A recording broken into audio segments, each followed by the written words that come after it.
Welcome to Orthodox Shahada again. Good afternoon, good evening, good night, wherever you are. Today we're having a great discussion about God and creation. I've brought eminent Orthodox scholar Dr. Bradshaw, Dr. David Bradshaw. He's a professor at University of Kentucky of philosophy. He's well known for his book Aristotle East and West, which we always highly recommend to anyone who's interested in the essence-energies distinction and the history of the concept of energy. And then we also have Jake, who's been on here before. Jake's a Muslim apologist from the US. He has a background in analytic philosophy, and he has special interests in the Trinity and Christology. And basically, we're just going to have a discussion here and compare the Islamic view of God and his relation to creation and the Christian one, or the Orthodox Christian one. So I'll let Dr. Bradshaw kick off with his introduction to what the Orthodox or Christian conception is, and then Jake can jump in, and there'll be a back and forth, and then we'll do a Q&A after about an hour and 10 minutes. So, yeah. Great. Just to make sure I understand the question and the topic, do you want me to talk more about the Orthodox view of creation or the essence-energies distinction, or a little of both? Just, a little of both, like God's activity in creation and creation itself, yeah. Mm-hmm. Dr. Bradshaw, I think maybe it would be a good place to start with the essence-energy distinction, because it's kind of more broad, and then go into specifics from there. Okay, sure. Yeah, the essence-energies distinction, of course, is one of the things that's relatively distinct to Orthodox, even compared to Catholic and Protestant Christianity. So it's a good place to start, and then I could say a little bit about how that affects the understanding of creation. So the word energy is just really a transliteration of the Greek word energia that was coined by Aristotle, and you can find him using it prolifically in the physics, metaphysics, Nicomachean ethics, elsewhere. But in Aristotle, it's rarely translated energy. It's translated either activity or actuality, depending on the context. And if you think about how the word originates, en plus ergon, work or deed, so to be at work, and you can see how the concept of activity is sort of implied within that. It's really a term that Aristotle originated when he wanted to talk about actively using power, a capacity that one has, as distinct from merely possessing that capacity. And so you can go back to his early works like the Protrepticus, and you can find him using the distinction in that way. But it's a short step from that to a broader concept of actuality as distinct from only activity. In other words, activity is really just a kind of actuality. It's the actual performance and employment of a capacity to act.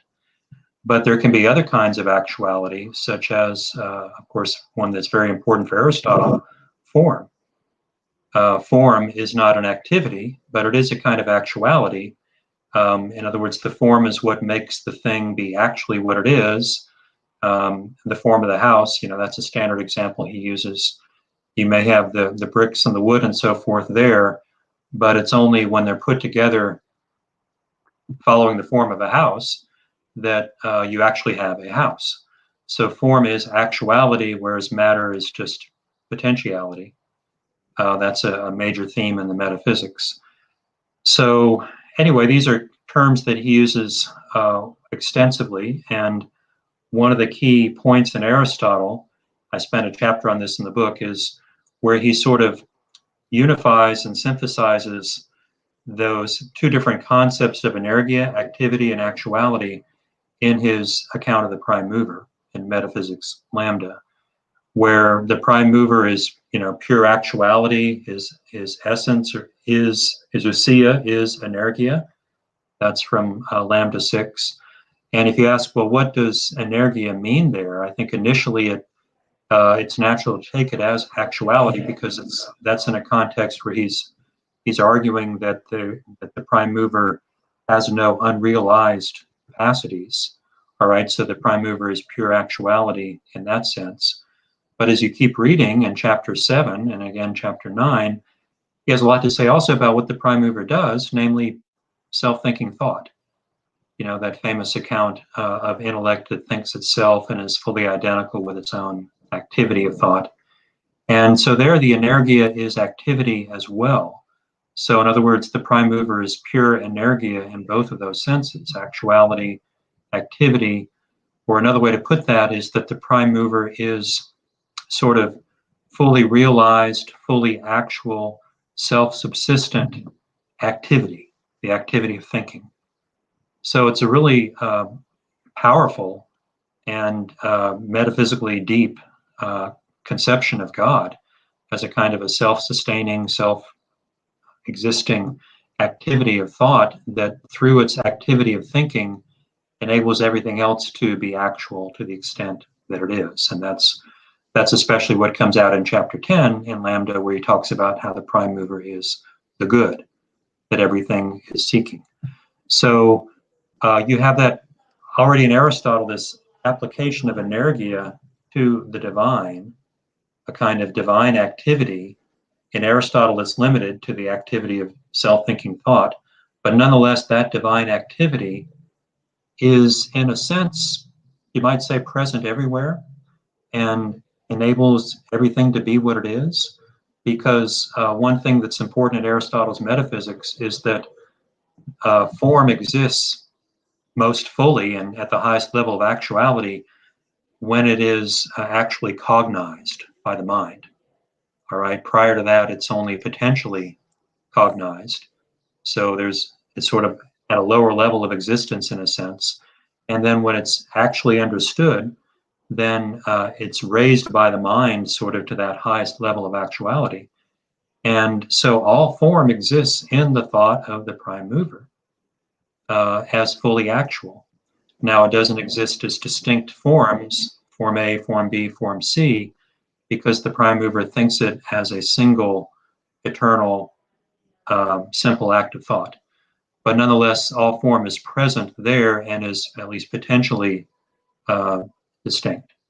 So what that implies for sort of creation, or of course Aristotle doesn't call it creation, but the sensible world, the cosmos, is that everything insofar as it seeks to realize its own form, which is the way Aristotle understands natural processes. There, you know, his account of teleology and the physics, everything is seeking to realize its nature or its form. Well, what it's doing is, in a sense, seeking to be what the prime mover already is. And it's the fact that that form already exists fully realized in the prime mover that enables that process to occur. Now, enables in a very kind of indirect way, because we're not talking here about direct agency or, causal agency, nor much less about an act of creation. The cosmos is eternal. It's always existed. But nonetheless, the prime mover, by being fully actual, enables other things to, it's sort of the linchpin that ties everything together. And that, again, is what you find in Lambda 10. So that's why I say in Aristotle already, you have a concept of divine activity, self-thinking thought, that even though it's sort of self-thinking, it's not, its implications, its importance doesn't end with God. It extends through everything and enables everything else to be what it is. Now, that I think is why, later when you get to biblical authors, or even authors of even Hellenistic Judaism, as well as St. Paul in the New Testament, they really like this word, energia. They really kind of elevate it to a certain prominence. And in St. Paul especially, it's very striking. If you study this word group of energia, plus there's an associated verb, energein, which is usually translated to be active or to be at work. And that has a passive voice as well, energesthai. He uses those terms about 24 times in the New Testament. And it's very striking that he uses those terms only for supernatural agency, God, or in some cases Satan or Christ or the Holy Spirit. But in every case, it's a supernatural agent who's involved. And I think what's going on there is that Paul has sort of latched onto this word group because it had already from Aristotle and its prior history that connotation of a form of divine activity that is present in other things, enabling them to be what they are. And in a sense, sort of working through them. Now, that's not something Aristotle ever says, but if you're, someone who believes in the biblical God, the God of the Old Testament, the way that Paul does, then you understand divine activity to be more than just self-thinking thought.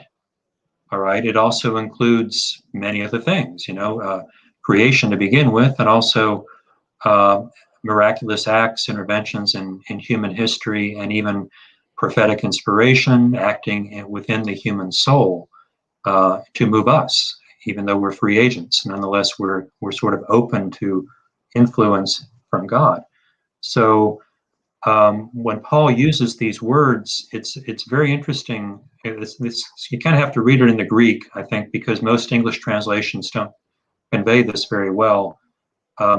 So I give you many examples of that in my book in chapter 6, but just to mention a couple, Colossians 1:29, he refers to himself and his own ministry of preaching and so forth. He says that what is happening is that the energia of Christ is being energumene, that is realized and made effective within him. Okay, the activity of Christ is at work within him, within his own free actions in his ministry. And there's a lot implied there. I mean, because he's not saying that I, Paul, am just a puppet, or I'm just a sort of an inanimate object that God is using. He's describing his own free actions, yet his free actions are also God's actions. Okay, so this is what's often referred to as synergy. But even that word, I think it can be a little misleading because synergy often is translated just cooperation, and we naturally think of two independent agents that work together, like the three of us are cooperating right now on this broadcast. But that's not what Paul is describing. It's an agent the divine agent, who by his activity enables the creature to act and to be what it is. Okay, but that does not in any way diminish that this is the free agency of the creature, and that the creature, being a rational agent, has free will. And so another example of that, Philippians 2:12-13, a really interesting passage where Paul is addressing the Philippians, and he says, "Work out your salvation with fear and trembling, for it is God who is at work with you." Oh, energon, that's the verb again. It's the participle of the verb, the one who is working within you, both to will and to do, energein, it's the infinitive, of his good pleasure. So God is working in them to do. Now you have to ask, well, to do, who's doing? Is that God doing or the Philippians doing? And the answer is it's both, because again, this is synergy. To will and to do of his good pleasure, the ones who are doing are the Philippians, yes, but what they are doing is God's will and God's activity. So that again, another example of that Pauline concept of synergy. Well, okay, so one other piece of evidence that this is an important concept in St. Paul is that if you look then at early Christian literature, like the Apostolic Fathers and the Greek apologists in the 2nd century, they too use this word group almost exclusively for supernatural agents, which is all very different from what had been the case earlier in Greek, where the word was used, kind of for anything that's active or acting. It becomes in Christian theology almost a technical term for supernatural agency as it is present and active within a creature, enabling that creature to do new things or to act in new ways.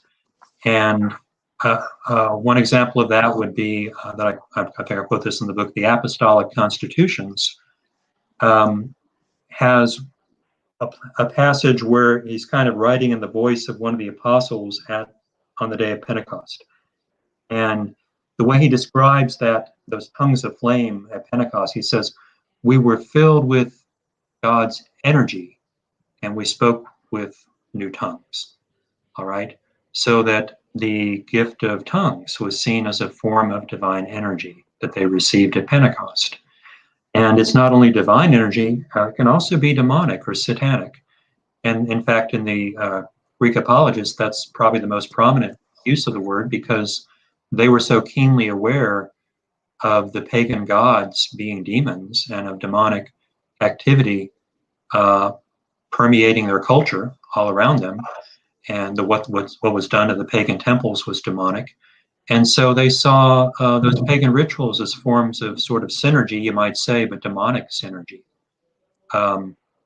So anyway, that word group is there already in those early centuries, very prominent. You have to kind of go look for it, because people in the English translations, they don't pick up on this. They think it's just, again, to work or to be active and so on. But in the book and some of my articles, I've made a case that no, we have really here a coherent, systematic development. And what makes it possible is, again, that Aristotelian conception of energia as a divine activity that can be present and active in creatures. So how does that all relate to creation? Let me just go a little further historically with the energies and that concept, because it becomes over time, as successive church fathers make use of this concept, something that they sort of apply and draw upon in various contexts. So one of the most important would be Dionysius the Areopagite, who of course is a Neoplatonist. He's read Plotinus, he's read Proclus. He picks up from the pagan Neoplatonists that key term procession, proautos in Greek. A big part of Neoplatonism is this concept of remaining, procession, and return, that every cause, that is every, spiritual or intelligible cause, when the Neoplatonists talk about cause, they're talking about the one or intellect or soul, typically, or nature. It both remains in itself, proceeds, and returns to itself. So remaining, mone, procession, proautos, return, epistrophe, are those three classic moments sort of that the Neoplatonists will work with and distinguish. And for Dionysius, he applies that to God, that God in a sense sort of remains within himself. He has his full integral self-identity that is in no way disrupted or diminished by creation. But nonetheless, he also gives of himself through what Dionysius calls the divine processions. And, in his work, The Divine Names, what he explains is that every divine name is really the name of a divine procession. And the whole structure of the book is to go through these processions in order, beginning with God as the good, goodness as a divine procession, and he kind of groups that with beauty as well, and beauty being a form of goodness, and then even with love, including both agape and eros. So it's one of the most interesting things in Dionysius is that, the notion that God is love, that's biblical, that's in 1 John, God is agape. But eros, or Dionysius rather expands that to add that God is eros as well, which is not a biblical term. It's a term that I think Christian authors sort of shied away from because it had pagan associations. Eros was a pagan god. But by the time he's writing, that's less the case. Christianity is sort of secure in its triumph over paganism. So he says God is eros.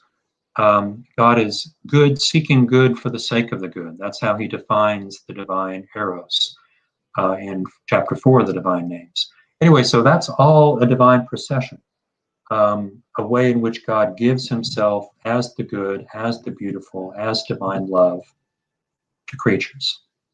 That's the first divine procession. Then the next one is being. That's chapter 5 in the divine names. And you might say, well, this is kind of crazy, because how can good be prior to being? And what are we talking about if we're talking about things that maybe don't even have being? If you know Neoplatonism, you know that the one is also the good, and being only sort of arises at the level of the second hypostasis, intellect. And by being, what the Neoplatonists typically mean is ousia, or in other words, something that has form and limit and boundary and definition. And the one has none of those. The one transcends form and all boundary and limit. So it is beyond being. That's the idea they pick up from the Republic, the myth of the sun and the Republic, that the good is beyond being. And so Dionysius is using some of those same concepts to make being the second procession. And what he says is that the procession of the good reaches to the things, both the things that are and the things that are not. Whereas the procession of being reaches only to things that are. And then the next procession is life, that reaches only to things that both are and have life. And then the next procession after that is wisdom, or really rational capacity, and that reaches to things that are and have life and have reason. So you have a successive narrowing of scope among these processions. And then there are further processions after that, like power and unity, and even things like sameness and difference and so on. He sort of treats as processions. But the really interesting point is that the procession of the good reaches not only the things that are, but even the things that are not. And I take that to mean be his way of referring to what in modern philosophy we might refer to as possibilia. In other words, things that could have existed but do not. Things God could have created but did not.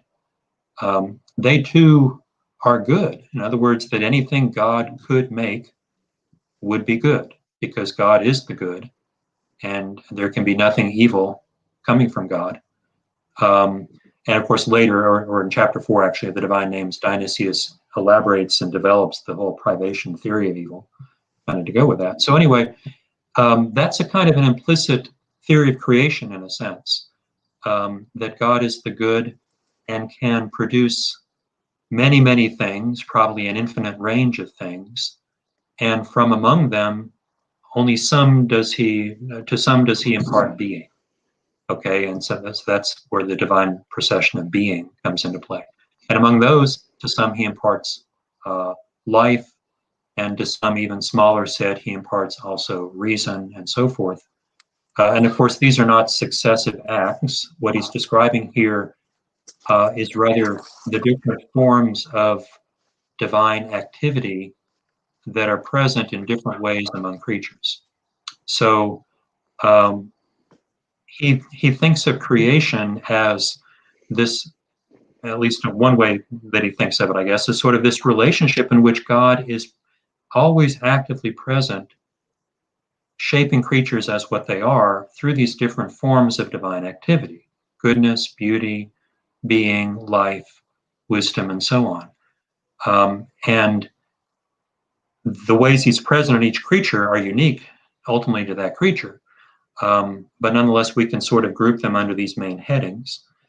And you might wonder then, well, so is Dionysius so much of a Neoplatonist that for him this is all an eternal relation, kind of like it is for Plotinus or Proclus, and there's no act of creation distinctly? I wrote an article, it's called Divine Freedom in the Greek Patristic Tradition. You can find it online. In which I argue, actually, no, that Dionysius is actually quite orthodox on that issue, that he, like all the other church fathers before him, believed that God created at a distinct moment in the past. He refers, in fact, like I mentioned, to there being many things God could have created that he did not. I think he refers at one point to Moses' account of the 7 days, and he seems to take that at face value, which would imply a distinct sort of moment of the beginning of time. But he's much less explicit about all that than many other fathers are. That's true. And there have been people who did read him as just an emanationist, but I argue against that in that paper. Anyway, so creation then, I think I need to wrap this up. So in Dionysius is sort of emblematic of the way this whole tradition develops, that creation is an act God performs, but it's not over, or at least, how should I put this? God's activity in creatures is never over. There's a verse in the Gospel of John where Jesus says, "My Father works and I work." And they would often interpret that as referring to God's continual activity within creation that is always present, enabling and constituting creatures as what they are. And the only sort of counterpoint or limitation upon that is the fact that rational creatures, because they also have free will, have the freedom to reject God's ongoing activity and the ways in which God seeks to sort of lead them to the good. But otherwise, all of creation is the result of God's action. So let me just stop there. I'm sure there's more we need to talk about, but that may be enough to kick it off. Mm-hmm. Yeah, so I appreciate the explanation. Now, from my understanding, that this is a somewhat of a divide between the East and the West in the Christian tradition, as far as the distinction between the essence of God and his energies and things of that sort. And so I'm wondering from you why you think that this distinction is so important to make as a Christian, and what the consequences might be of not making that.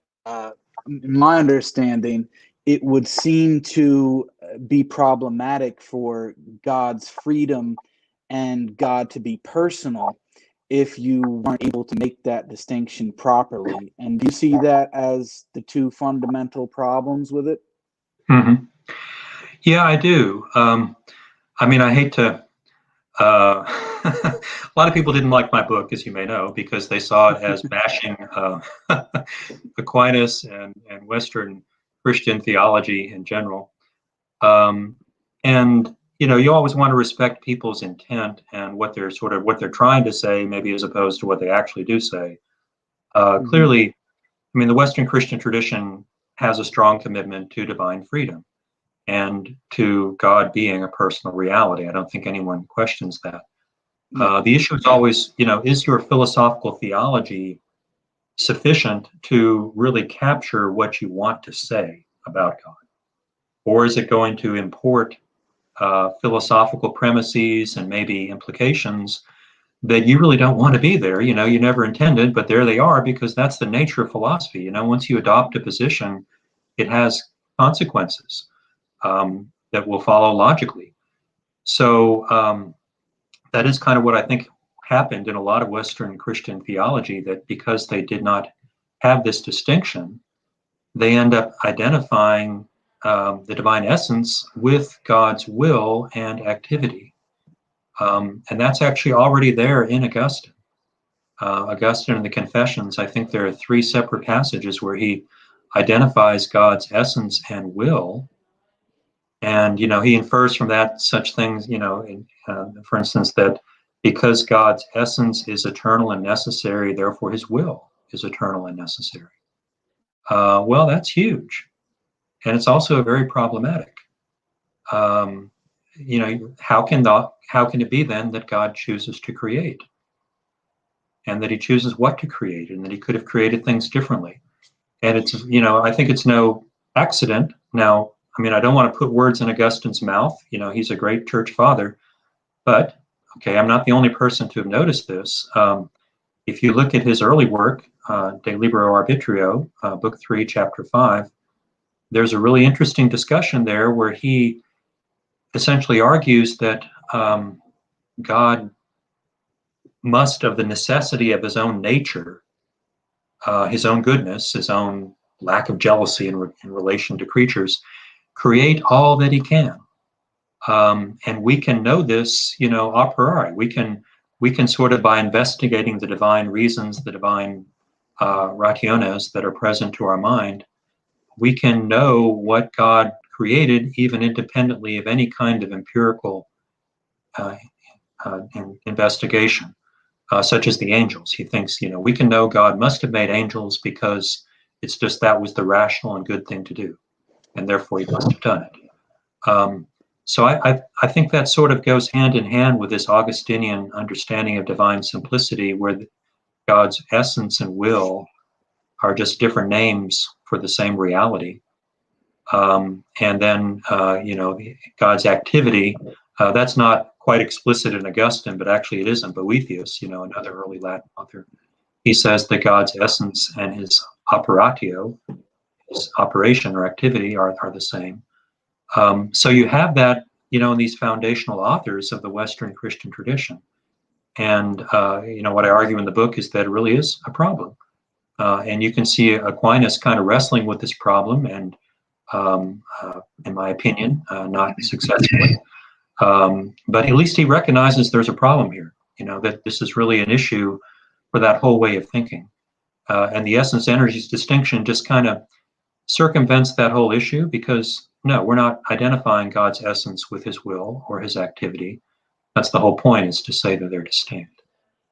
Mm-hmm. Yeah. And I would just say that we have a similar divide in the Islamic theology, and that's between the traditional school of the Ash'aris and Maturidis, and even the Hanbalis on the one hand, and a group that was called the Mu'tazilis. And so they also had a very strong view of absolute divine simplicity, very similar to what you have in figures like Aquinas, and obviously going all the way back to Aristotle. And I think the issue is that for both in the Western Christian tradition with figures like Aquinas, and then also with this early group of the Mu'tazilis, they don't really even exist that much anymore, just as like a few followers here and there, but not in any significant degree. But for this early group, they borrowed a lot from Aristotle, obviously, and in many ways, their theology and the metaphysics behind underpinning the system were just incompatible with the scripture and largely with the theology at hand. And so I think that we, in this instance, broadly speaking, are in agreement that this was sort of a fob off of Aristotle that these groups never were able to quite get rid of. And so they were always in tension with the scripture and the traditional understanding of who God is. Mm-hmm. Yeah, I could definitely see that. I mean, as you know, one of the huge influences in early Islamic philosophy was the theology of Aristotle, which is this kind of hybrid work that's really stitched together out of Plotinus, the Aeneids, and they passed it off under the name of Aristotle, so that people all read Aristotle as being essentially a Platonian emanationist. And there's not a lot of divine freedom in that work, or in that, no more than there is in Plotinus or in Aristotle himself. None of them really consider divine freedom to be an issue or a priority, because they don't believe in a personal God. Right. So, yeah, mm-hmm. It's just a basic problem you're going to run into if you try to take those Greek philosophical patterns and kind of just transfer them over wholesale onto either Islam or Christianity. Mm-hmm. It's not going to work too well. Yeah.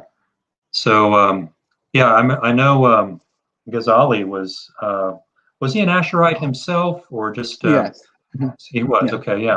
Mm-hmm. Well, he's really brilliant on this whole issue, because he goes after Ibn Sina, just hammer and tongs, and just bashes him to bits over Ibn Sina's emanationist system. And Ghazali points out how arbitrary it is to think that the whole universe, with all of its detail, could somehow just be necessary. It's just kind of insane, unless you're really driven to that by some very strong prior philosophical principles. Right. So, yeah. Right, I agree. Yeah, I mean, generally speaking, the only people that really held this view in the Islamic tradition were the early group of the Mu'tazilis.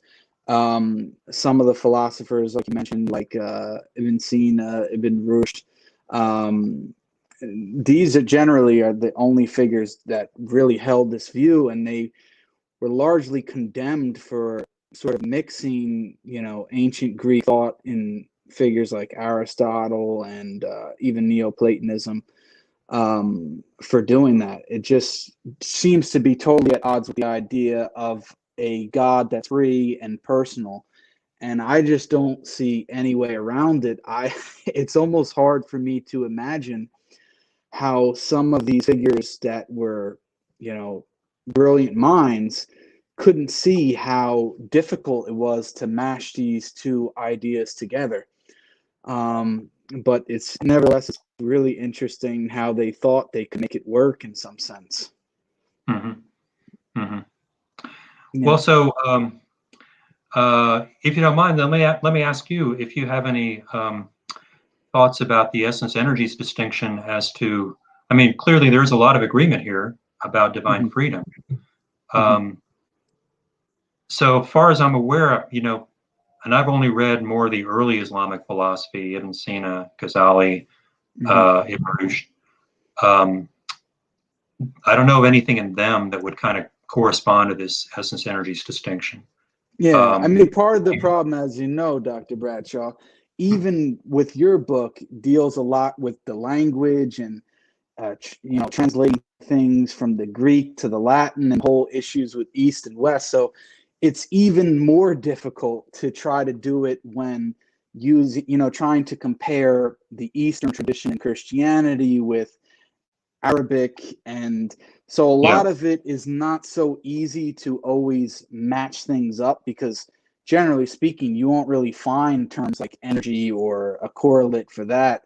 Usually we just have the understanding of attributes, which would be, more related to what you would find in the Western tradition, although they largely don't even, in my opinion, they don't really even believe in attributes because all the attributes are just identical to, at least in Aquinas anyway, they're all identical to each other and all identical to the essence. Whereas for us, there's a difference of opinion on exactly how many attributes there are, but generally speaking, there's at least 7 or 8, and they are real attributes. They're not identical to each other, and they're not identical to the essence. And so I think there's some room where we would agree on. Now, the finer details of how all of that works out, there may be a departure in certain places. I know that you actually wrote a paper on this, comparing figures in the Christian tradition and the Islamic and even the Jewish tradition. And towards the end, and correct me if I'm wrong, but when you wound up finishing your survey on the Islamic tradition, you seem to think that Ibn Arabi and generally, more broadly speaking, the Sufi tradition was more closely related to the Eastern Orthodox perspective. So maybe you could say a little bit about that and, your understanding of that. Yeah, well, it's been 10 years since I wrote that paper, so I've got to apologize for not having this on the top of my mind. But as I understand him, so Ibn al-Arabi has this concept of divine names. Let me just, if you don't mind, maybe I could just read a few sentences from that paper because this is what I was trying to review, and I didn't quite get to it. So let me just see if I can. Ibn Arabi has sometimes been accused of pantheism, for he teaches that God is the subsistence of all things, or more radically, that, quote, there is none in existence but God. Okay, you can see how that might be taken as pantheistic. However, such statements must be understood in light of his understanding of creation or emanation, terms he uses interchangeably. For Ibn Arabi, creation is an act of divine self-manifestation, in which God shows forth his otherwise unknowable and unlimited being in voluntarily self-limited ways. He frequently quotes in this vein the hadith in which God proclaims, I created in order that I might be known. the unknowable transcendent reality of God is the divine essence or unity, whereas the divine manifestation within various forms of perfection is the divine attributes or names. I mean, that sounds a lot like Dionysius to me. So adopting a term already given prominence by Suhrawardi, Ibn Arabi refers to these names as the barjak, between creature and creator, that is the bridge or the isthmus, kind of bridging creature and creator. As he explains, the divine names, quote, look upon him, Allah, since they name him, and they look upon us, since they bestow upon us effects attributed to the named, that is Allah. So they make the named known, and they make us known. In other words, they're an isthmus that goes both ways. That, I think, is a very, pregnant concept. And I would like to know more, actually, about some of the applications and how he develops this. But just based on what I do know, it sounds to me an awful like the divine processions. And he even has that same terminology that Dionysius has, that, every divine procession is a divine name, goodness, beauty, love, what have you. It seems there's something similar here, and each one is a way in which God is manifesting himself, although he remains at the same time beyond that manifestation, right? Because he's its source. You can't simply identify him with that. So for Dionysius, there's the super substantial divine essence, and then there are the processions. Okay, that's how he terms that. But it seems like there's something, for Ibn Arabi, the divine essence or unity on the one hand, whereas you have the divine manifestation in the attributes or names on the other hand. So yeah, that would be a definite parallel. And I'm curious, maybe not, you probably know more about Ibn Arabi than I do, and do you think that's legitimate to see a kind of convergence of thought there? Yeah, no, I definitely think that they are closely related. I think that even speaking more broadly about the Islamic tradition in general, compared to the Eastern Christian perspective in this case, I would see that the real fundamental difference is obviously between the Trinity on the one hand and our conception of God. We wouldn't even use the words really single person, but just for the sake of bridging the gap, a single person on the other hand. I think that's largely where the difference would be. And even our scholars, when they speak about what they think is wrong in the Christian conception, is not that there are more than one distinct attribute within God. That's not really the problem. The problem that we see, or that the scholars generally would see, is that it seems as though Christian theology has taken what would be considered for us an attribute of God and kind of personalized it into a separate thing. Like the Word is the Son, for example, or you have the same thing with the Spirit with power and stuff like that. So that's where I think the real difference for us is that some of the attributes, or what we would consider traditionally attributes, have become separate persons. And so that's where I think the real divide is, or at least the meaningful one is, between the two traditions in this case. Yeah, well, I understand. Of course, it's not all the attributes. For Christians, it's just the Logos, right, and the Holy Spirit. And so what then, within the Ibn Arabi or this more Sufi framework, what is the divine activity? Okay, that's sort of the question I have is, if it's not just identical with Allah, how do we think of it? What's a good... Yeah, the thing that he's doing, that God is doing actively to create and sustain creatures and to be present among them or manifest in all these different forms, these different, for which they're different attributes. Is activity just, you could think of it as another attribute, but it seems like it is that's where energia is for us. It's sort of this master concept in which we then see goodness and beauty and so on as forms of that. And so yeah, we would call them attributes of action. So, and I'm just going to read them what they are. They're 8 attributes of action: judging, punishing, forgiving, providing, fashioning, rewarding, honoring, and creating.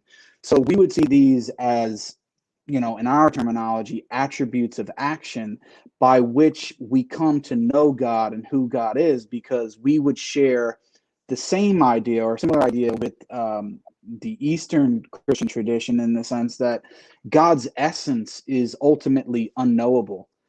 So we know God, as you quoted from Ibn Arabi, even though I'm not a follower of his, but in the same vein, we know God through his attributes and his names. And some of those attributes are related to his activity. Things like creating and sustaining the world, as you said. And so that's a way in which in this life we're able to know God and relate to him. Yeah. Attributes of activity. Okay, well, fair enough. So far as the Trinity goes, just to come back to that. So here's another question. What about the Quran being eternal?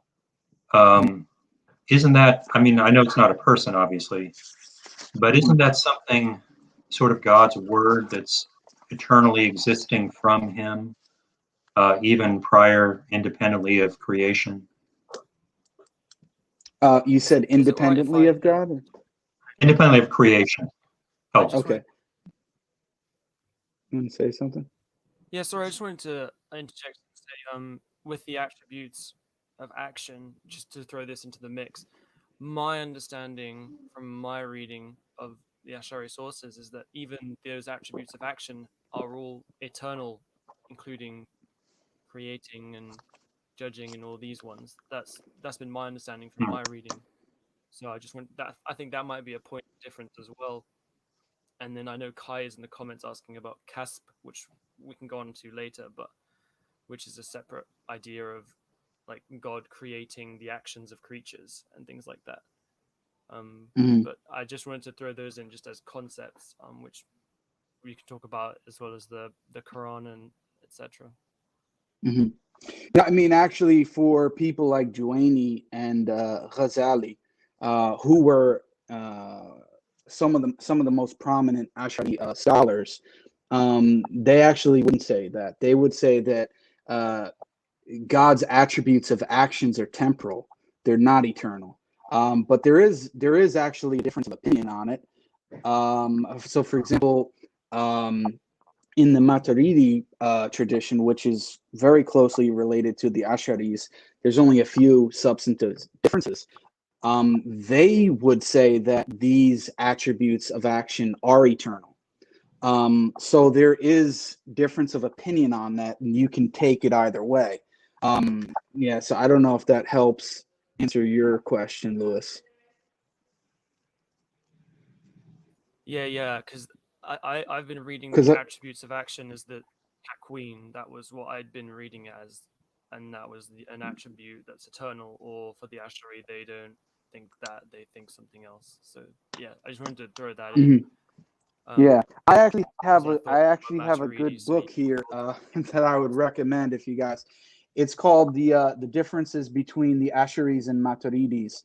It's by a prominent scholar today, Sheikh Saeed Foda. He's an Ash'ari, but he goes through there's like 12 basic differences between the two of them. And I think that's point number 4. Let me just check real quick, because that's one of the differences. It's actually point number 1, the attribute of creation, or takween. There's a difference of opinion on that. So you can find that in page 32. It's a short book. It's only like 80 pages long, and it kind of in a neat way summarizes some of these points. So yeah, you can see that there's a difference on that. But Dr. Bradshaw, back to your question about the Quran and the eternal speech of God. I think that there's a little bit of either misunderstanding or miscommunication a lot of times when I see discussions on this issue between Christians and Muslims. And for us, we make a distinction between what's called kalam nafsi and kalam lafzi, which is basically the difference is God's speech, which is eternal, that's in of himself. It doesn't have letters or sounds. It's just pure meaning in the mind of God. And then we have kalam lafzi, which is basically the Quran that we have here, that we would hold in our hands, that has letters, sounds, and these kind of created things. And so there's a distinction between the two. And I can just read you a quote from the same book that I read, in which both of these major key figures, al-Maturidi and al-Ash'ari, agree on this. And the author says, according to both al-Maturidi and al-Ash'ari, the actual pre-eternal attribute, speaking about God's word or speech, does not make contact with a sense organ or vice versa. Hence, both of them negated the creator being connected with the creation, and this is a fundamental tenet. Furthermore, both of them negated the connection of the pre-eternal attribute with the creation or its indwelling within it. And this is another fundamental tenet. Hence, there was no disagreement between them on this issue. So he is saying that there's no difference of opinion between these two thinkers who make up the large portion of the tradition, those who follow them, on the difference between what we would say is the pre-eternal speech that is an eternal attribute, and then what actually manifests into creation. There's a difference between the two. So to say that the Quran is eternal and uncreated, maybe it's kind of ambiguous, depending on whether we mean. It depends what you mean by that. Yeah. So if you're talking about the kalam nafsi, which is this eternal thing in the mind of God that is just pure meaning without sounds and letters and stuff like that, then we would agree that is eternal.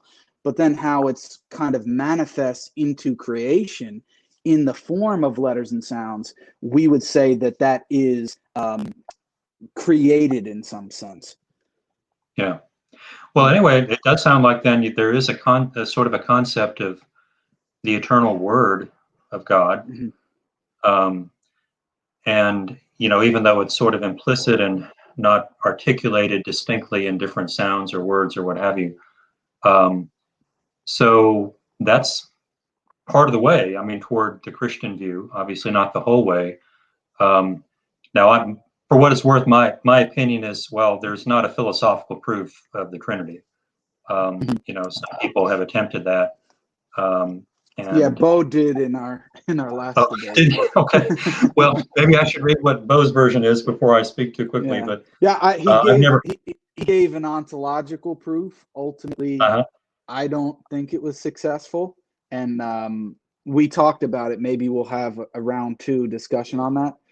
But I'm sure you're familiar with even people like Swinburne's argument from Love and the whole thing with Richard and Saint Victor. I'm not really persuaded by either of those arguments. I think that they're flawed in different ways. But one question I did have for you about the Trinity, because there was this interesting quote that I picked up from your book, where you said Athenagoras, Clement, and Athanasius refer to the Son as the energy of the Father, and Athanasius refers to the Holy Spirit as the energy of the Son. And I'm just wondering from you, you went on to further kind of dispel that notion in a strict sense that they meant it in that way. But I'm wondering from you, because I think you settled on the view that they're not energies of the Father, even though they are generated by the Father. So I'm wondering, in those authors, in those fathers that you quoted, did use this term for them in that sense. What do you think they were trying to convey by that, and what do you think they meant? Well, in Athenagoras, he's one of the Greek apologists. So if I remember correctly, for him, it's a way of stating that view you find in a number of the Greek apologists that distinguishes the logos endiathetos with from the logos prophorikos. The logos endiathetos being the eternal word of God that's eternally laid up, so to speak, in the bosom of the Father, much like what you were describing, actually. The eternal meaning and sort of content of the divine thought. And then for them, these Greek apologists, that logos then comes forth when God creates. And that's the logos prophorikos, the uttered word, spoken word. And of course, that fits very nicely with God creating by speaking in the book of Genesis. So they take that rather literally, that the word comes forth and God speaks and things come into being.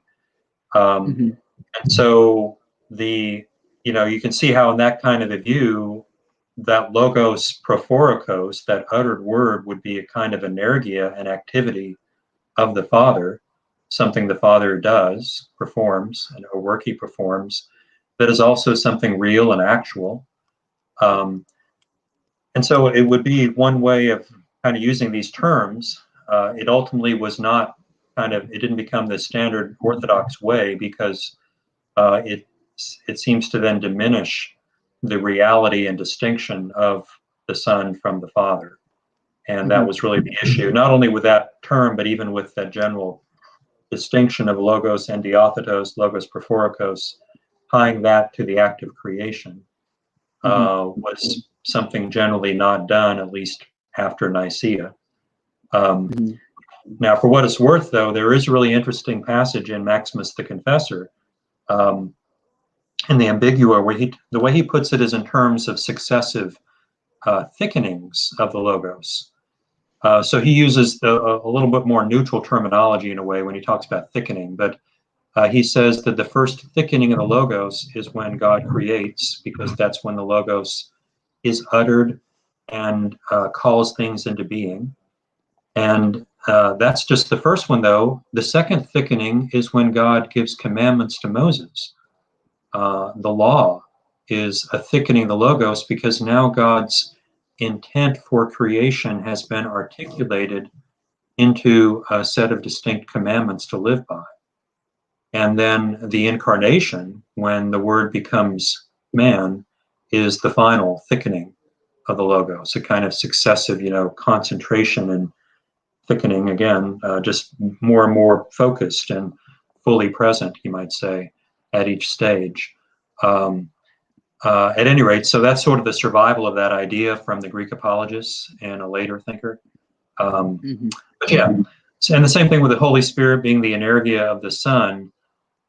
You can see why someone might think that, because it is true that Jesus says in the Gospel of John that I will send you the Spirit, the Comforter, and he will bring you into all truth, and so on. So it seems like something he's doing, and you could take that to mean that the Spirit is a kind of an activity performed by God the Son.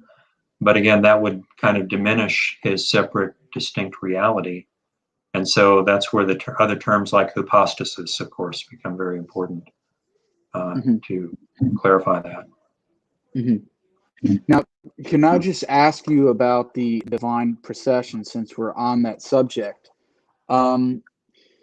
You did say in your comments just now that in some sense, the Son and the Spirit are works or activities of the Father. Now, I'm just wondering, in your view, if it's an action that is of necessity or will. Yeah. So again, the Orthodox terminology ultimately, at least from the time of Athanasius, is they're not energies or works of the Father. They're distinct persons, hypostases, and they come forth in different ways, of course, begetting a procession. So the question is, are those acts of necessity or of will? And that, of course, that was a challenge raised by Arius himself against people like Athanasius, and Athanasius addresses that toward the end of his orations against the Arians, where he says roughly, well, neither of the above. If by will we mean choice and something that could have been chosen otherwise. It's not that God chooses, or God the Father chooses to beget the Son, but it's also not necessary if by that we mean something that he is compelled to do. He says there it's by nature. Okay, and so he locates this tertium quid of acts that are by nature, such as being good. For God to be good is not by will. It's not like he could choose not to be good, but it's also not necessary in the sense that he's compelled. It's rather simply his nature to do so. That's sort of the parallel Athanasius draws to say, well, God the Father begets by nature, and he distinguishes that from the act of creation, which of course is by will. Okay? Mm-hmm. So that, by the way, is one of the places where you can see in the Greek fathers that the distinction between the divine nature or essence and the divine will is really crucially important, because otherwise how do you sustain the distinction between begetting and creating, as Athanasius does? So, yeah. Yeah. The only problem that I see is that it does kind of, to me, it does seem like a true dichotomy, because on the one hand, if these actions are necessary, then it doesn't seem that the Father is ultimately free. And on the other hand, if it's by will and by choice, then it seems as if the Son and the Spirit are contingent, and we don't want to say that either. So it does seem to me like a real problem, because even if you change the language to say that it's by nature, it almost, in other words, it's almost as if you're saying it's by his essence. It gives the impression that it is necessary. It seems that it would lean more closely to that horn of the dilemma rather than the latter one of it being by will. It seems more closely related with an act of necessity. Now, I do know that I watched another interview you had where you mentioned that you were, I think, working on a paper or working on something related to the subject of acts of nature. Do I have that right? Doesn't ring a bell. Acts of nature, unless that just means things like God being good. So yeah, for what it's worth, toward the end of my book, in the epilogue, I do talk about how, yeah, some of the divine energies are necessary. And that's true, because if God, if the processions in Dionysius, for instance, are forms of divine energy, well, God could never be without goodness, nor without being, nor without life, nor without wisdom. So that those are eternal and necessary in that sense, yes. Even though then the further form that they take in creation is not necessary and is contingent. Okay, so you can have the same divine procession sort of manifesting itself in various ways at different levels, so to speak, in God himself and among creatures. So I don't see a problem with saying that some things are necessary to God. I mean, many things are necessary to God: being, life, goodness. And in Christian thought, it's necessary that the Father begets the Son. If by necessary we simply mean could not be otherwise. But if we mean by necessary, compelled, forced, and of course it's not. Okay, no more than he's forced to be good. Yeah. Now, obviously, I shouldn't say obviously, but I'm under the impression that you wouldn't be comfortable with using the language that the Son and the Spirit are attributes of God, right? Right. Yeah. Okay.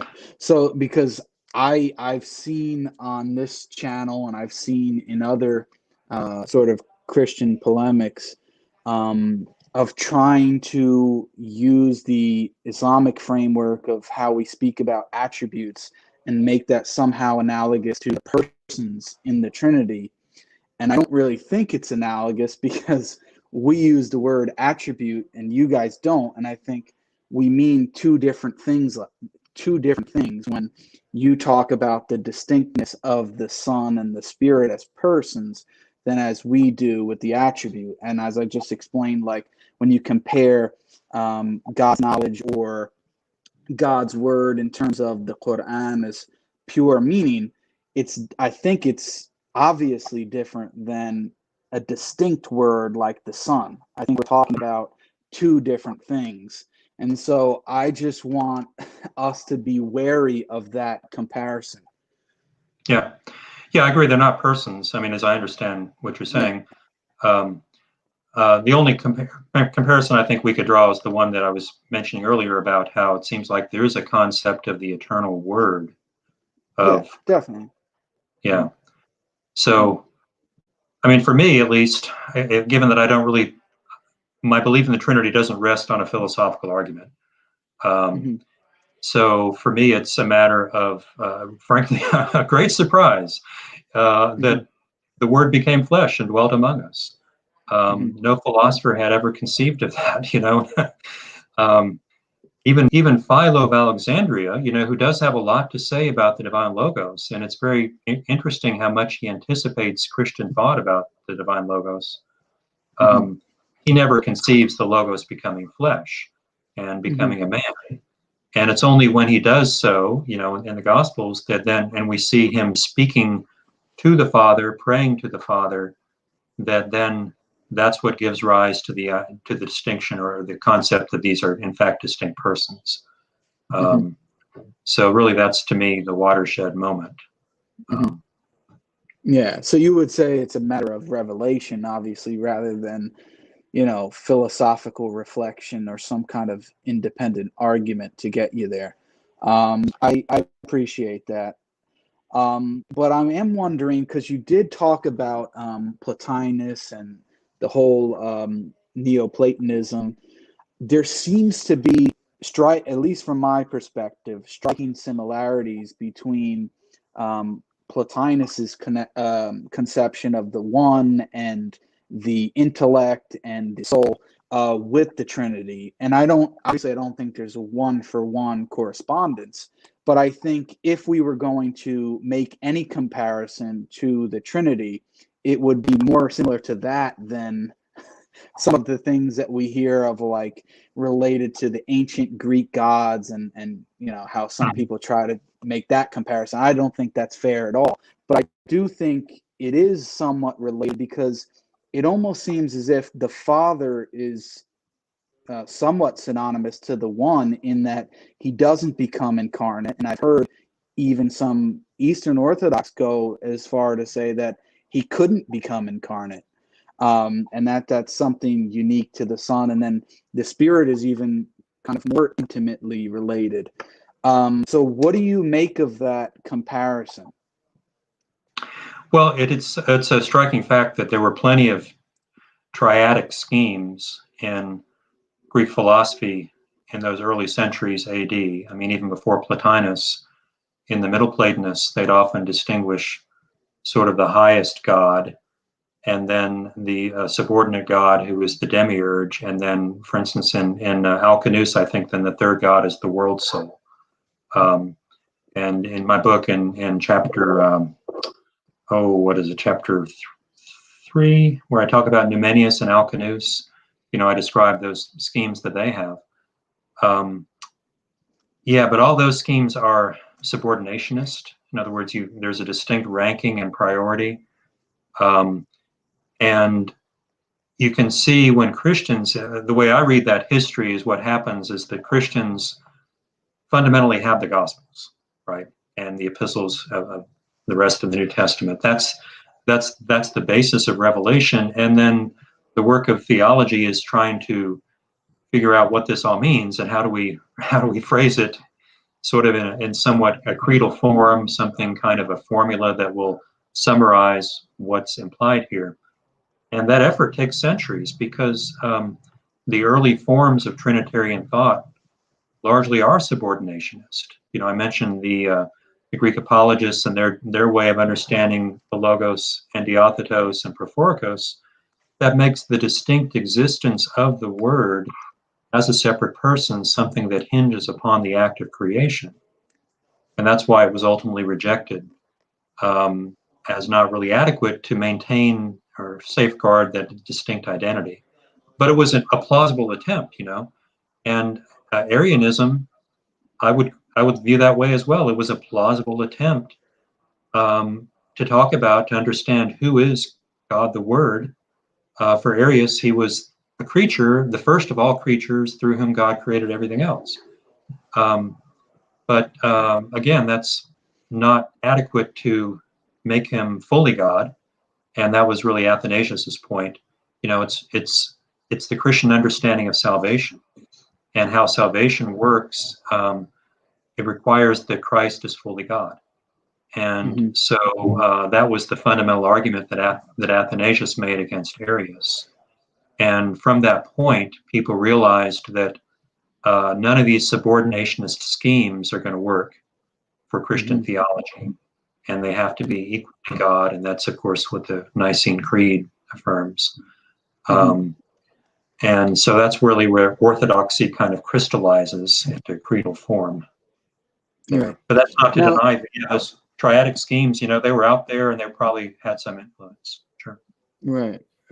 Now, you mentioned the Nicene Creed. Lewis, if I could just ask one more question and then we could move on. With the Nicene Creed, it explicitly states that the Son is begotten eternally of the Father. And in my understanding, the language that even St. Gregory would use is that he has no problem using the word cause. And when I speak to other lay Christians about this issue, and I read the creed for them, this even happened in a debate or discussion I had a couple weeks ago, where I said that the word begotten in that context, if you look at what the fathers actually wrote about it, they didn't have any problem with using it somewhat synonymously with cause.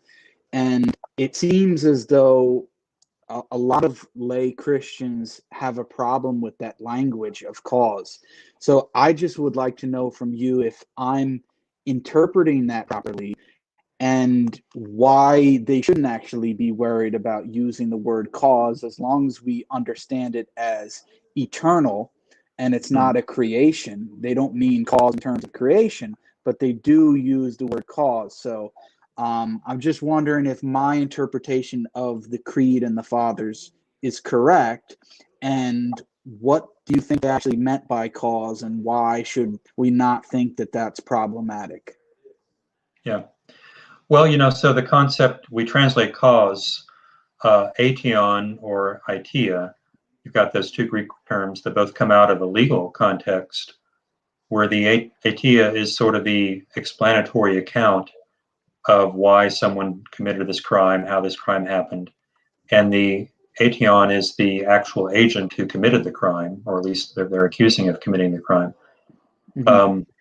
So I think the Father is the aition and the aitia, both of the Son, in those senses that, to explain the existence of the Son, you have to refer to the Father. That's really implied in those very terms, Son and Father, right? A son is always going to be the son of a father. And that the Father is the aition, the originating cause of the Son. And as far as I can guess, the only reason people might shy away from those terms is if their concept of cause is influenced by sort of Humean or post-Humean ideas in which a cause is always prior to the effect temporally, and distinct events or distinct existence, little billiard balls hitting each other, that sort of thing. And we're not talking about that. We're talking about, the flame and its radiance. That's the analogy they always use. Two things that exist together eternally, but nonetheless one is the cause of the other. Yeah, even C.S. Lewis, I think, and I don't know if you're happy with this analogy, but he gives the idea of books, one propping the other up eternally. And so that, there's no temporal relationship of any kind. I just think that, as you said, when people hear the word cause, their minds may automatically go to something temporal or some kind of temporal action. and that's not what's meant by the term. It's this eternal relationship, sort of like what C.S. Lewis explains of one book propping the other up, and as you said also with the flame example.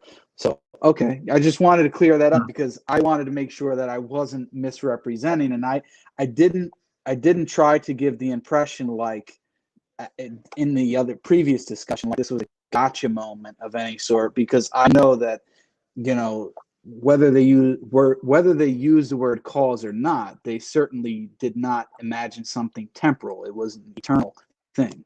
Right. So, okay. Yeah, and that notion of eternal causation was out there commonly already within Middle Platonism. You know, with these three gods, for instance, all that is eternal as well. Right. So yeah. Right. All right, Lewis, I'll turn it over to you if you want to ask a couple questions. Wondering if Dr. Bradshaw had any more questions for Jake before we do a Q&A. No, that's great. Appreciate what you've said so far. So yeah. So the first question is, Kai asks, question for Jake. How do you relate Dr. Bradshaw's explanation of God's activity in creatures and their consequent actions to the Islamic concept of kasb or iktisab, the acquisition of action? How do you relate Dr. Bradshaw's explanation of God's activity in creatures and their consequent actions to the Islamic concept of kasb? I'm not sure I really understand the question all that well. I think he might be asking something like, when Dr. Bradshaw explained God's activity in creatures, like for example, God is really synergetically acting with the creature, and there's so the action of God is uncreated, and the action of the creature is created. But in the Islamic view, it's like every single action that happens in creation is created. That like because in the Islamic view, it seems to me God can't really synergize with creatures. I was just wondering because what happens in Casp is the creature has an intention to do something, and then Allah creates that action in the creature for them to act out, even evil actions and good actions. I'm wondering if there's any interplay there that you see, or that maybe Dr. Bradshaw might think of. Yeah, I guess this hinges on your view of occasionalism. I would say that there's a recent attempt to kind of explain this by Dr. Nazif. He's a Turkish scholar. He gives a version of al-Maturidi's perspective on this.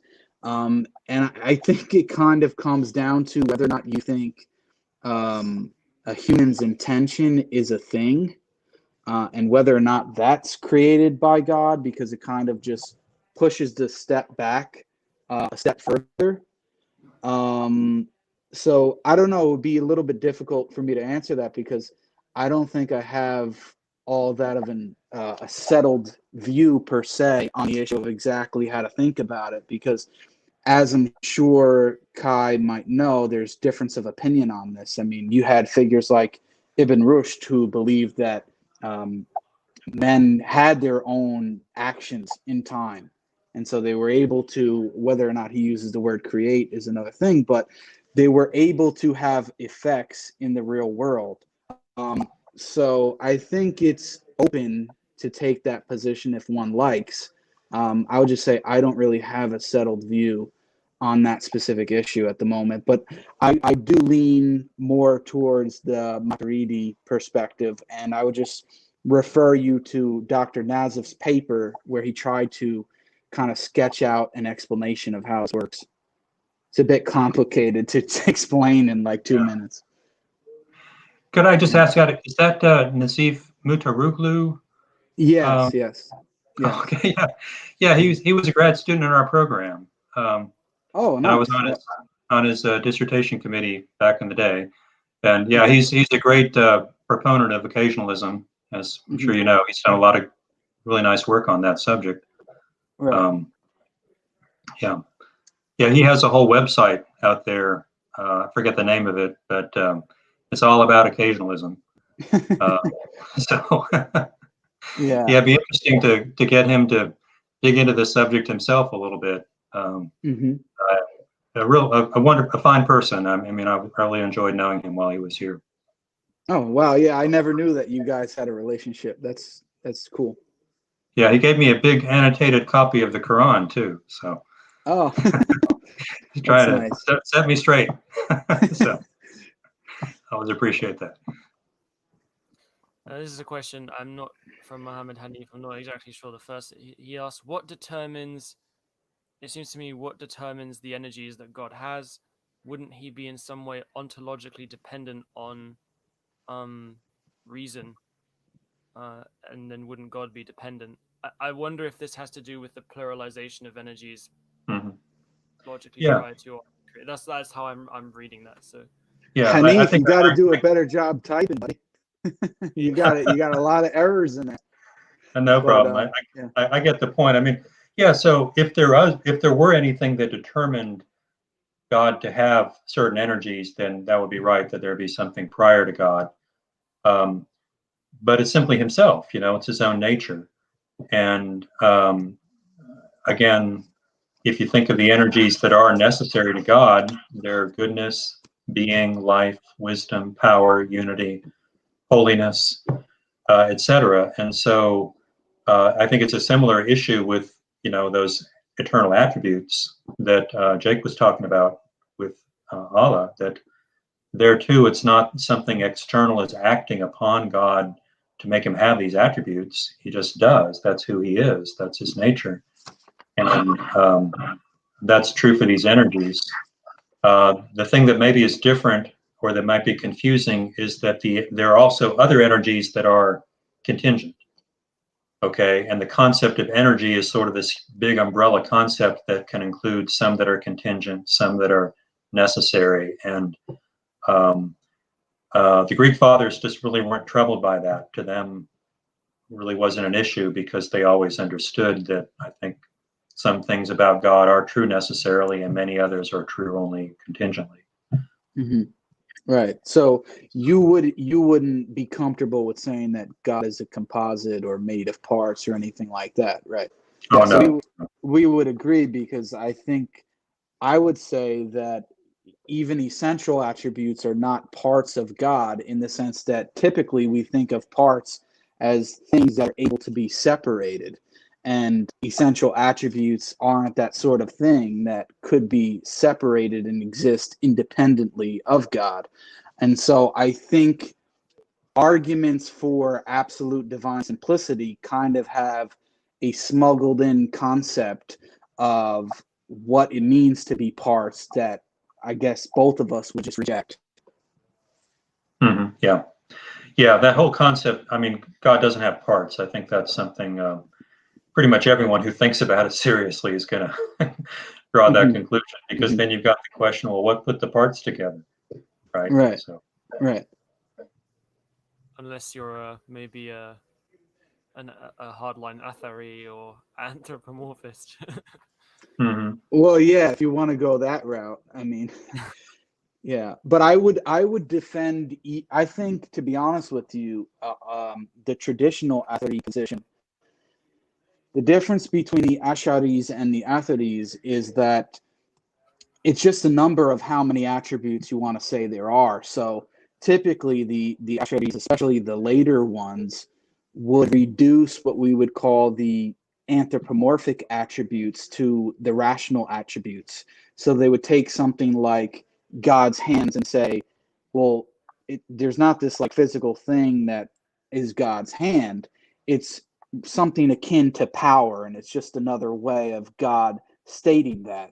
Whereas the Atharis, the traditional ones, and there may have been some now that kind of misuse this understanding, they would say, no, we want to keep the word hand and would negate any anthropomorphism with that. There's nothing like God in that sense. But whatever this hand is, it's a distinct attribute from power that does not associate any anthropomorphism with it. And so, but there are, I do agree with you, there are some people who have taken it a step further and kind of hint at anthropomorphism, and you can read that certainly people in the tradition and maybe a lot of people who are misinformed today, I think, even misrepresent some of these figures. Yeah, I mean, the author you mentioned earlier, Sheikh Said Fouda, he in Mm-hmm. his book on the Sanusi Creed, he rails, in the whole introduction, pretty much rails against the anthropomorphists Yeah. in the Islamic community. So, yeah. Mm-hmm.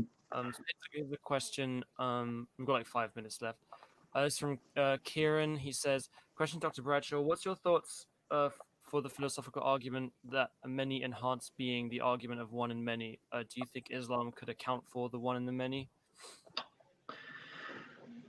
Okay, well, so that question takes a little interpretation, but let me say what I think is they're getting at.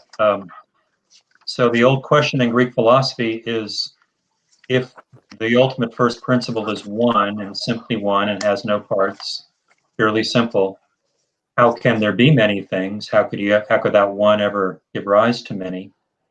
And Plotinus, I think, has a pretty severe form of this problem, because for him, the one, of course, is primary and is the cause of all. And that's where his theory of emanation invokes the theory of two acts. If you look at my book, I have a chapter about that, chapter 4, where he says that every substance, every ousia, insofar as it is perfect and complete, naturally gives rise to some kind of an external act that is its image. And he uses the example of fire giving rise to heat and snow giving rise to cold. He thought of cold as sort of a real thing, not just the absence of heat, but a real thing that comes from snow or ice. And the scent coming from perfume is another example he uses. Well, so that's an interesting approach, and it's probably the best you can do, but you'll notice he's then invoking a sort of a universal causal law and framework that itself derives from our knowledge of the many, and he's applying it to the one, which is a real tension for Plotinus, because you're really not supposed to be able to do that in Plotinus. The one is not, it has no form. It actually is not an ousia at all. So how can it be any help to take a law that's true of ousiae in general and apply it to the one? In my opinion, that's really an unresolved issue in Plotinus. But again, it's probably the best you can do, given the clear fact that, yes, there are many. And if you think that the ultimate explanation has to be the one, then, you've got this issue. And so that's how he addresses it. Anyway, so far as the question goes, I think they're kind of asking, so does the Trinity give us a better handle on that issue? I'm inclined to say yes, okay? I don't want to take that to the extent of saying, therefore, we can prove that God has to be Trinitarian from the fact that there are many. What's really needed, at least, is the plurality of creative intent, that God wills there to be many things. And it's not obvious to me that that can't be true if you think of God in the Islamic way. But at least I think thinking of him in the Christian way, there's really not a problem, because you've already got that plurality within the Trinity, and plural objects, in the sense both the Father, the Son, and the Holy Spirit are both objects of the Father's knowledge and love and will and so forth.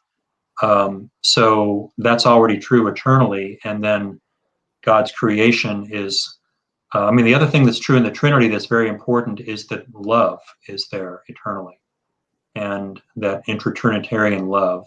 And so creation then is a further manifestation of what's already present in the Trinity, that eternal divine love.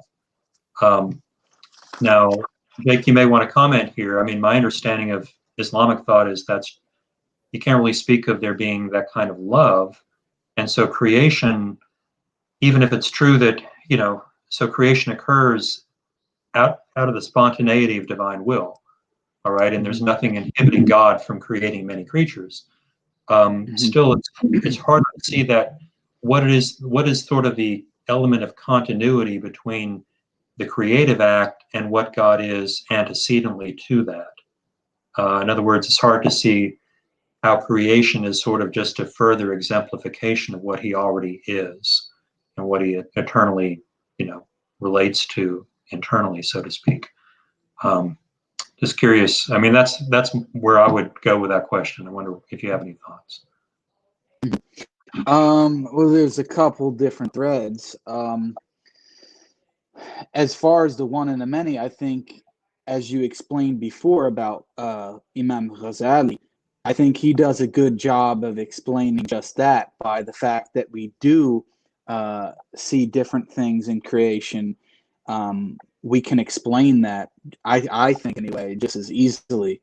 Now, with the issue of love, of course, there's not two other persons or three persons that God is eternally loving, but I don't think that you're persuaded by Swinburne's argument. So if you're not persuaded by that, I don't see any difficulty for the Islamic conception of God, especially if God perfectly loves himself, in the fact that he himself is perfect, he's an infinite being, and so the object of which he loves, which is himself, would be perfect. And I don't see any problem with that necessarily. So yeah, that's what I would say about that anyway. Yeah, fair enough. Like I said, I don't really see an absolute hurdle there. For what it's worth, though, I do think there's a difference in the way that these two bodies of thought are thinking about the status of creation. And this may also be why I think occasionalism, is much more of a mainstream view in Islam, or at least Sunni Islam, than it is in Christianity, where it does exist, but of course it's kind of a marginal view.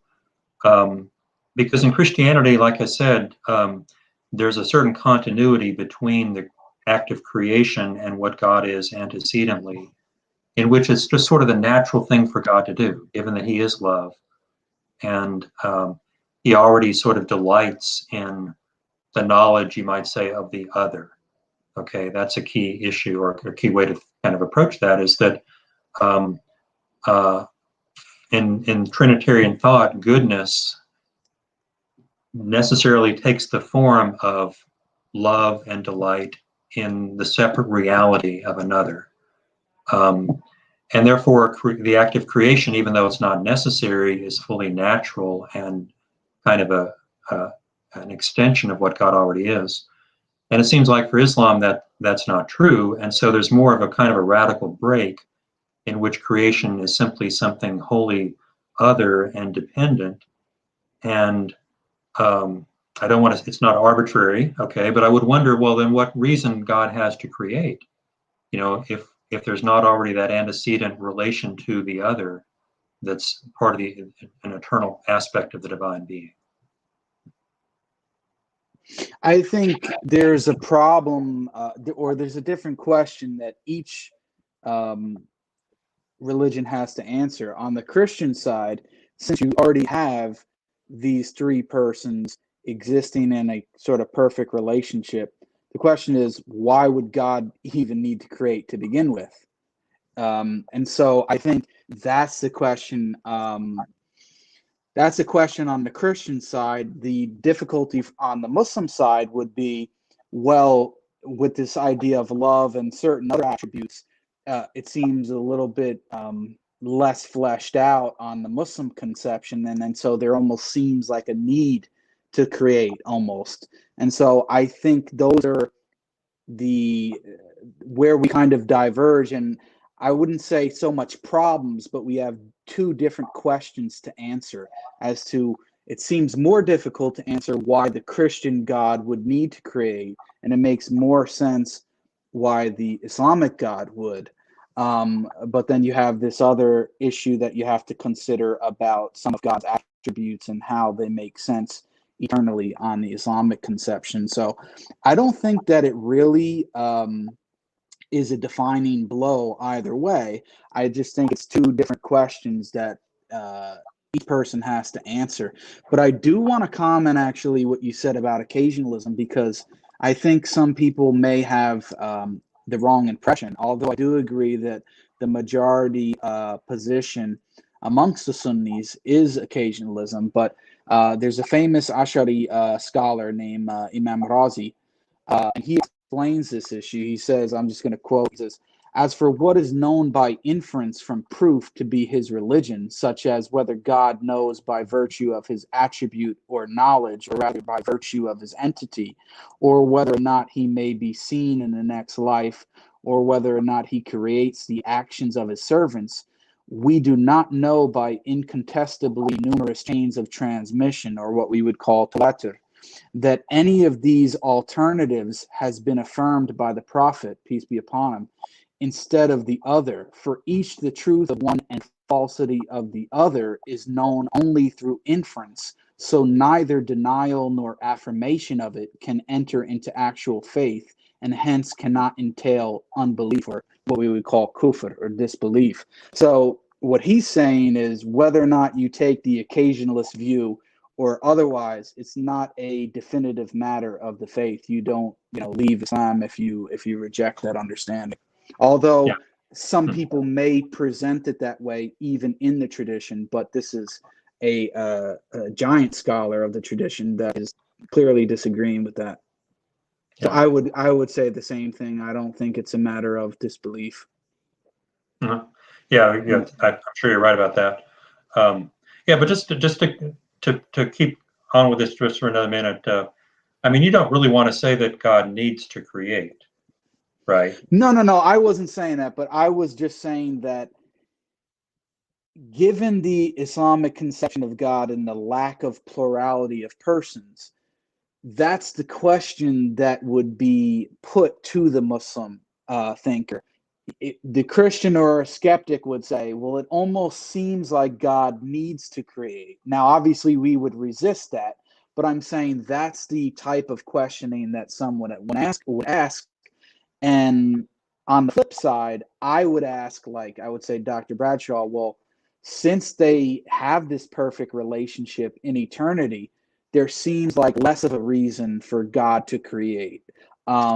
And like I said, I don't think either way that it's a definitive problem. Like I wouldn't base my faith or belief on that sort of argument. But I do recognize that it's a different question that either position has to try to answer. Mm-hmm. Yeah. But ultimately, I don't think God needs to create. I think he's completely free. Ghazali is very clear about this. God didn't need to create at all. He could have done anything he wanted. Yeah. Well, that's what I thought. The question I was raising was more about what reason he has. And one possible answer is, well, no reason, he just wanted to, right? It was an arbitrary act. That's a possible answer. I think if one can give a reason, then that's better. That's preferable, other things being equal. And again, the Christian view is that it's the nature of love. It's the nature of love to seek to give itself to others. And so, the Trinity, God doesn't need to create. He doesn't have to. Nothing compels him. But it's a natural thing to do. So they would distinguish between what's necessary and what's sort of fitting and appropriate. I'm not claiming by any means this is sort of a knockdown argument. It's just an important thing to think about, because I do think it affects the way you think about the status of creation. That creation, for us at least, it's made to be an object of love. That's the reason things exist, is because God loves us and therefore wants us to return to him, and that's where the Neoplatonic idea is sort of a natural framework to think in. And if there's no reason God creates, then that wouldn't be true. And you're left wondering, well, so what's the point of it all anyway? That's all. And so you quoted earlier from your article when I think it was Ibn Arabi that said he quoted the hadith that said, "I created in order that I might be known." and went on to explain about the divine names and that sort of idea. So I think that that idea is fully compatible with the Islamic conception of God. I don't see any problem with it whatsoever. But then I would also tack on to it that I think it's completely God's will, and I think you would agree with that in the same sense. And Ghazali goes to the basically explain that what God's will is the ability to discern between two like things. So we would say that ultimately it's completely God's will and he can do whatever he wants. But we do see reasons in the sense of what I just quoted from the hadith and what you were saying. I don't think we would really have a problem with that whatsoever. Okay. Yeah, I think that's a good place to wrap up. Thanks a lot. Thanks a lot for coming on, Dr. Bradshaw. It's been a real honor. Sure. My pleasure. And yeah. Yeah, I really appreciate Thank you. the conversation. Yeah. And Louis, thanks for the opportunity. I see you've got something good going here. I mean, I want to go back and read some of the chat now because there's just been a lot of people with a lot of things to say. So yeah, I saw Dr. Branson was in the chat too, right? There's a lot of interesting questions, but I don't want to keep you here for 4 hours. So yeah. Well, so maybe somebody may be not pleased with the fact that I said I don't think there's a philosophical proof of the Trinity. So yeah, you made it. You might have upset Dr. Branson a little. Well, I saw he was in the chat there. He and I have been trading emails anyway on a different issue, so I'll let him chastise me about that if needed. Yeah, Dr. Bradshaw. Sorry. Is there anything that you're working on specifically right now coming up that we should look out for? Or? Well, actually, since you mentioned Richard Swinburne, he and I are co-editors of a volume that we're trying to kind of wrap up called Natural Theology in the Eastern Orthodox Tradition. And it's addressed, more for an Eastern Orthodox audience, but also anybody interested in it, that what is the role of natural theology in Orthodoxy? It's a little different than it is in Western Christianity. I think probably you might say more subordinate, but it is there. And the question is sort of what role do arguments for the existence of God have to play in relation to faith, in relation to other ways of knowing God? Orthodoxy has such an emphasis on the direct experience of God in the divine energies and, through prayer of the heart, whatever. It's all that a lot of times Orthodox authors really emphasize that's how you come to know God, and they subordinate rational discursive reason. So we want to kind of look at the other side of that and say, yeah, but nonetheless, it's important. And why is it important? And what role does it have? So. I'm surprised you guys are able to collaborate on that almost. It seems like from reading both of your material, almost as if you have a different answer to that question. So it's going to be interesting to see how you work through that. Yeah, it's not finished yet. I mean, we have a lot of common ground. It's just that my instinct is always to take my bearings from the church fathers. So for me, if I want to kind of follow what they're saying and be faithful to that, they do give arguments for the existence of God. And that's not a problem. I think Richard, for him, those arguments maybe are a little more important, or at least more relevant to our current situation. That's part of the issue. He sees a lot of really apologetic value in those natural theological arguments. And I see some, but maybe not as much. So yeah, that's the only really place there. I think there's a little difference between us. And I'm sure he hasn't persuaded you on the Richard argument yet, right? The argument from love. Yet. Richard I read that. Swinburne and Richard of St. Victor, right? Yeah. I got to admit, it's been a few years since I read it, so I need to go back and maybe I'll be persuaded the second time, but I don't think I was when I first read it. Right. All right, Dr. Bradshaw, we really appreciate your time. And Louis, I appreciate you for hosting us. I think it was a very beneficial conversation. Enjoy it. Yeah. Yeah, thank you both.